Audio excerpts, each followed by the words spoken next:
श्रीराम समर्थ. मार्च 20. माझे मी पण हेच दुःखाला कारण.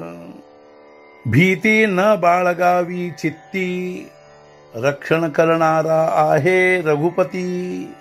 भीती न बाळगावी कशाची काही, राम रक्षिता आहे हे हृदयी जाणून राही.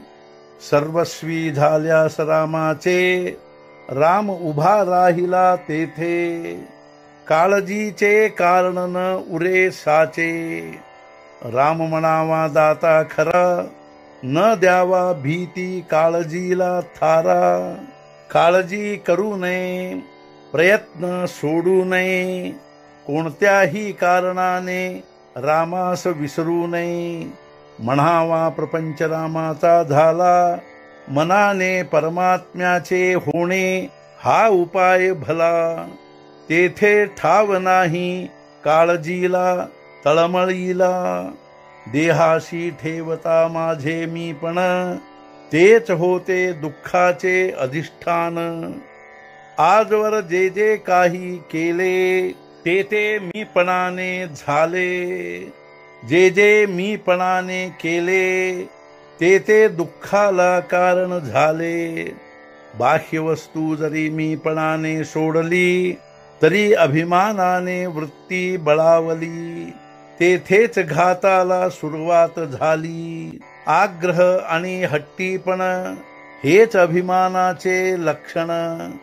कर्तेपणाचा अभिमान हाच दुःखाला कारण जाण.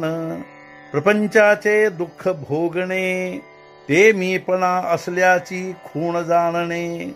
मी माझेपणाने जोपर्यंत धडपड जाण, तोपर्यंत नाही समाधान. देहबुद्धीचे प्रेम स्वार्थाला वाढविते जाण. स्वार्थाचे आपलेपण हेच घाताला कारण. आजवर जो जो प्रयत्न झाला, तो तो देहबुद्धी वाढवीतच गेला. देहबुद्धीचा भाव तो मुळीच दुःखाचा ठाव. जोपर्यंत आपला नाही देहभाव विसरला, तोवर देहदुःखे पस्तावला गेला. म्हणून देहबुद्धी धरून राही, त्याला कोठे सुख नाही. रामावीण अन्य प्रीती, उपजे देहबुद्धीचे संगती.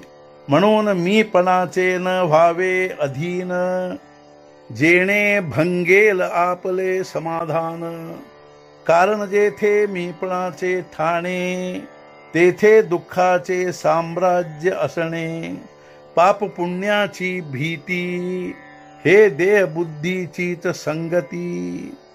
वासनेत जीव गुंतला, कष्टी फार फार झाला. आजवर वासना पोटी धरून राहिला, आपल्या हिताला नागवला. नदी जशी अखंड वाहते, वासना तशी सारखी वाहते.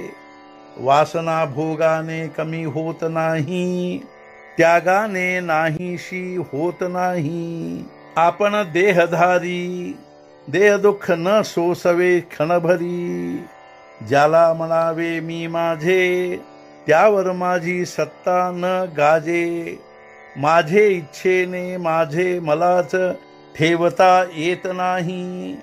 जगाने माझे इच्छेने वागावे, हे म्हणणे खरे नाही.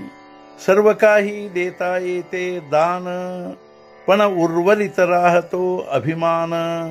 कर्तेपणाचा अभिमान, हेच भगवंताच्या आड मुख्य दान. म्हणून माझे मीपण हेच दुःखाला कारण.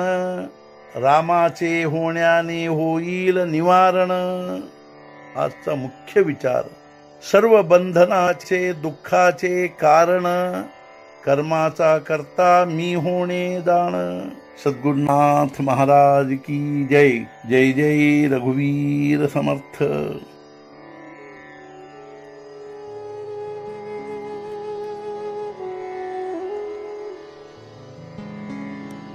Mm-hmm.